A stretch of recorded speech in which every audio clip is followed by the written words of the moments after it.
Hi everybody, welcome or welcome back to my channel. My name is Laurence and I post art videos every 2 weeks, or at least I try. And today I have another book review for you. This book is about Hilma F. Klint. I'm not sure if I pronounced her name correctly. She was born in 1862 and she died in 1944. So this is a book about her later works. Yeah, so she was born in Stockholm. She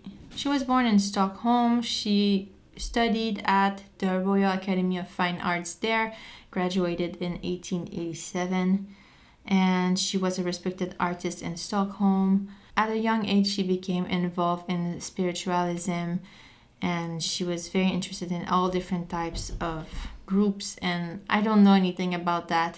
It says Theosophy and Anthroposophy. I have no idea what these are. But she was very inspired by these things, and she established a group of 5 with a friend that she made at the Royal Academy of Fine Art. That group had the goal of exploring spiritual realms through meditation. Apparently that group recorded messages from higher spirits. They believed that they could communicate with mystics being when they were in trance-like states. And yeah, so they were very spiritual and mystical, and that influenced her work. Anyway, so from 1922, she starts painting almost exclusively with watercolors using wet-on-wet technique, and she created over 400 works by 1941. So I guess that's why this book is so big. And apparently she had a lot of notebooks, some of which were marked with an X, which meant that they could not be opened until 20 years after her death. She seemed like a very interesting person. She died in 1944 of a car accident, and it's her nephew who inherited 1,300 paintings and 124 notebooks. So it's very interesting. But yeah, that's why I chose her artworks, just because I didn't know her history. It's just because I was inspired by the colors and the wet-on-wet technique, the choice of medium.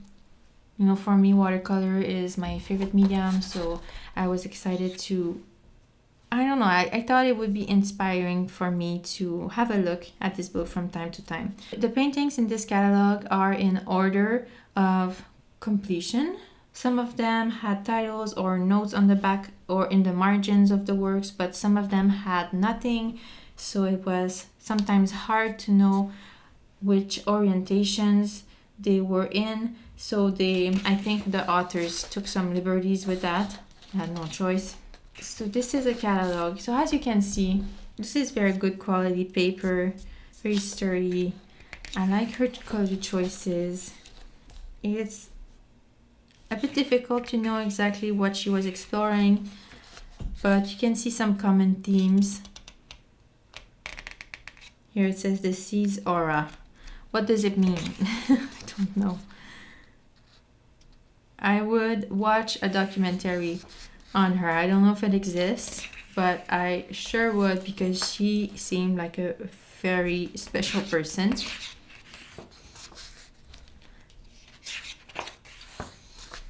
But you can see some exploration, some common themes like the dot in the middle. And then it's gonna move on to something else. These make me think of landscapes, maybe. The sun. But then again, there's no titles, so I don't know what they are. These look like they have a religious theme. Produced while thinking of the oat grain. Okay, and this is a personal perspective on the future. So very abstracted pieces of work.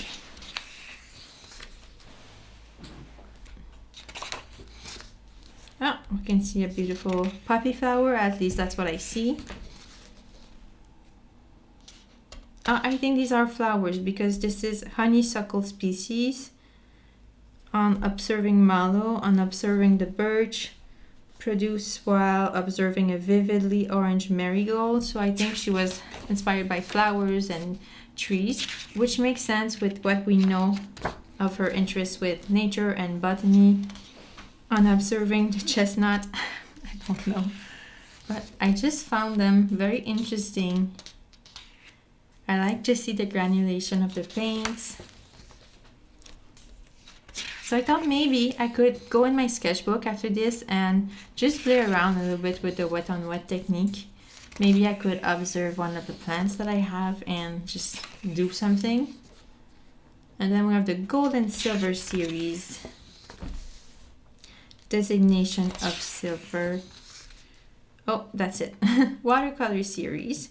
Ooh, this is creepy. I see people in there. And the title is Sweden 1924. It's creepy, but the colors are not. So that's what I find interesting.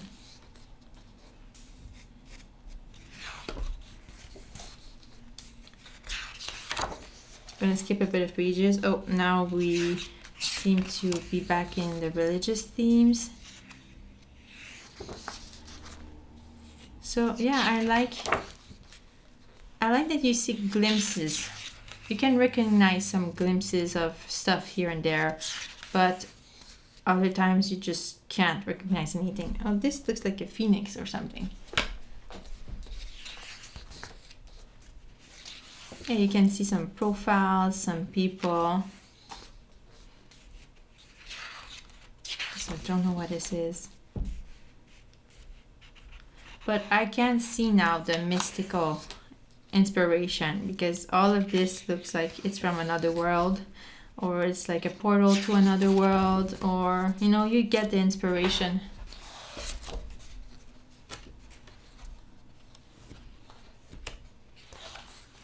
Pictures painted 1930.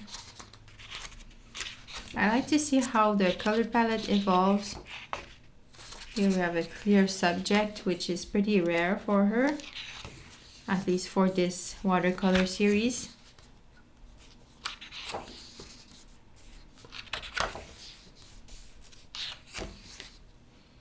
(1931). Oh, we have some sketches here. I like this. I don't know what this is, but I like it. I like the colors. Looks like the sun.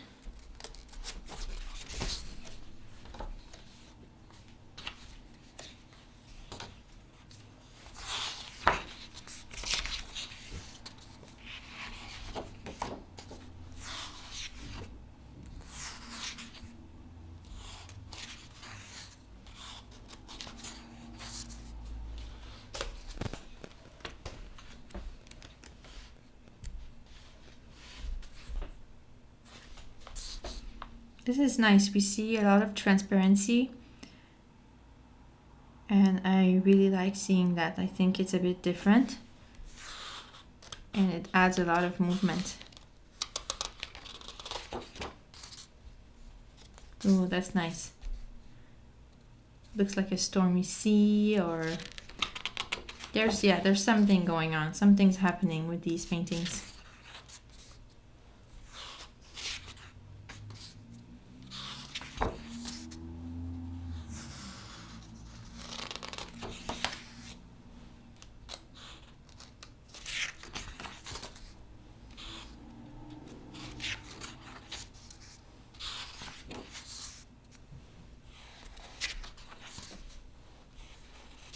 Yeah, here we see more defined subjects.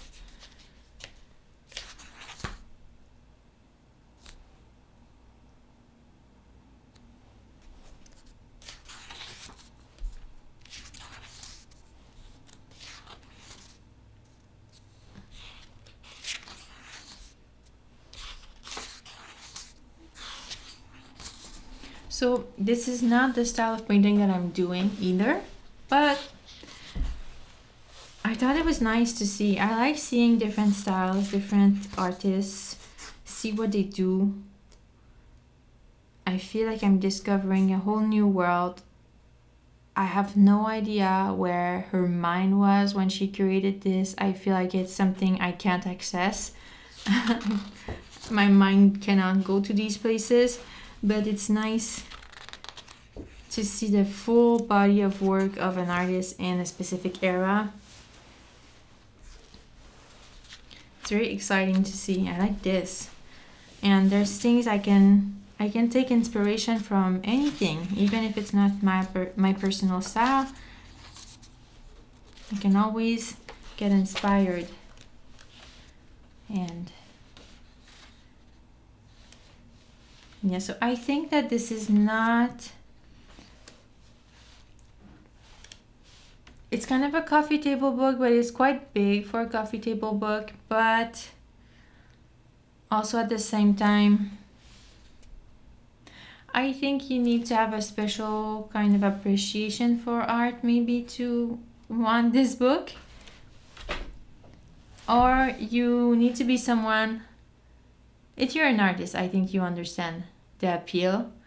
I think maybe for somebody who's new to art, I wouldn't recommend purchasing this book just because it's not as accessible, I think. But then again, if you like this style, it could be for you.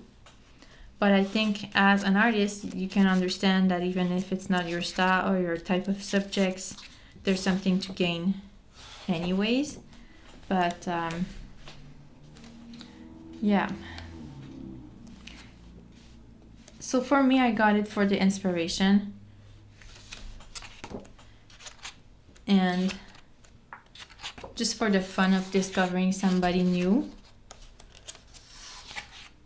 And that's it. Quite a big book.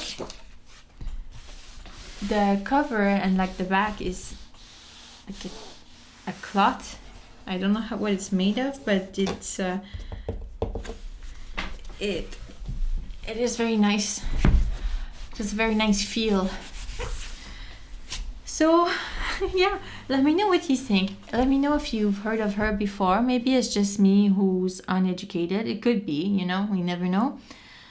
Let me know what you thought of her work and if you have any other suggestions of good books to get for inspiration. I think next I would like to have more landscapes, but that was nice too. So yeah, let me know what you think. Don't hesitate to leave comments in the description, and I will see you soon. Take care.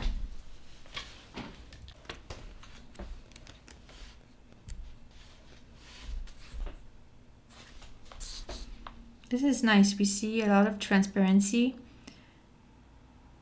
and I really like seeing that. I think it's a bit different and it adds a lot of movement. Oh, that's nice. Looks like a stormy sea, or there's something going on. Something's happening with these paintings.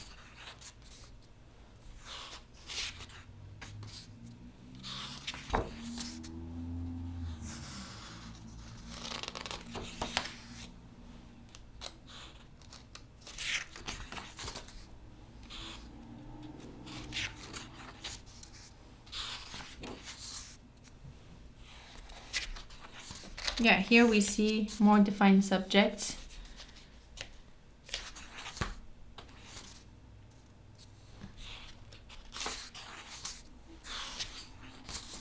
So this is not the style of painting that I'm doing either, but I thought it was nice to see. I like seeing different styles, different artists, see what they do. I feel like I'm discovering a whole new world. I have no idea where her mind was when she created this. I feel like it's something I can't access. My mind cannot go to these places, but it's nice to see the full body of work of an artist in a specific era.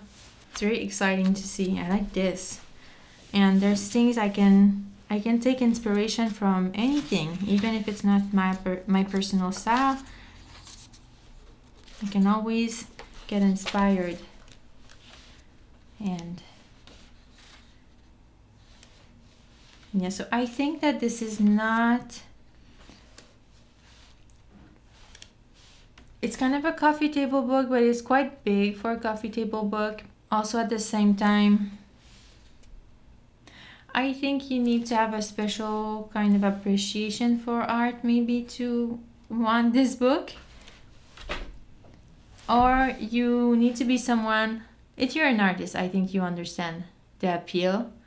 I think maybe for somebody who's new to art, I wouldn't recommend purchasing this book just because it's not as accessible, I think. But then again, if you like this style, it could be for you. But I think as an artist, you can understand that even if it's not your style or your type of subjects, there's something to gain anyways. But yeah. So for me, I got it for the inspiration. And just for the fun of discovering somebody new. And that's it. Quite a big book. The cover and like the back is like a cloth. I don't know what it's made of, but it's it is very nice. Just a very nice feel. So yeah, let me know what you think. Let me know if you've heard of her before. Maybe it's just me who's uneducated. It could be, you know, we never know. Let me know what you thought of her work and if you have any other suggestions of good books to get for inspiration. I think next I would like to have more landscapes, but that was nice too. I'd like to paint a little bit and be inspired by some of her maybe color palettes or movements. And I'm using my Stillman & Burn Zera series sketchbook. I'm gonna use this page because there is something on there. And I liked this painting here. I also like the movement that she has in some of her paintings, like this, this. So we're gonna see what we can do. I think we're just gonna go intuitively, challenge the mystical if there is mystical to be challenged. I don't know if I have access to the mystical, but let's try. I have some color in my palettes here already, and let's put the pyramid here because I think it could help us in our mystical quest. And also my little rocks, my crystals, sorry. Let's put them all in front of me. You won't see them. Let's put the crystals here and the pyramid. Let's put it here, okay? So now I think we're all set. We did everything we could for as of the mystical part, at least. I have my watercolor palette here, which I'm going to keep close by. An area. Oh, there is some color on my brush a little bit, but we're going to use it to our advantage. Maybe, I hope. I wonder how fast it's gonna dry on this paper, so I'm gonna try to work quite fast. Let's use some blues. I'm trying to create some movement. And maybe some somewhat interesting shapes. So maybe we're gonna go for some kind of landscape. Here is my sun. And then I want to put a bit more yellow in the middle here. And what if we add some yellow here? But then I also wanted to add some pink, but I don't want the pink to be too pink. So let me mix some pink and maybe some yellow ochre just to tone it down a bit. Oh, I forgot about the mystical.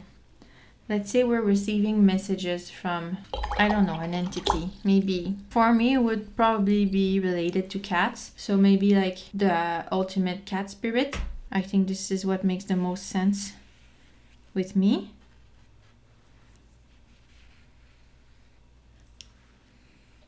I can see the inspiration.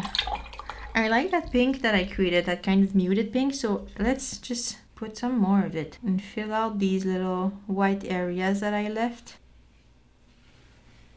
And let the wet on wet stuff do its job. I think I'm just gonna leave it as is. Here you can see, I think the inspiration is pretty good. No? I think I'm gonna name it Spirit of Cat in honor of Hilma af Klint, because that's what I channeled. I channeled her previous works and the higher spirits of cats. And it gave me this very joyous image. Yeah. Let me know what you think. Don't hesitate to leave comments in the description. And I will see you soon. Take care.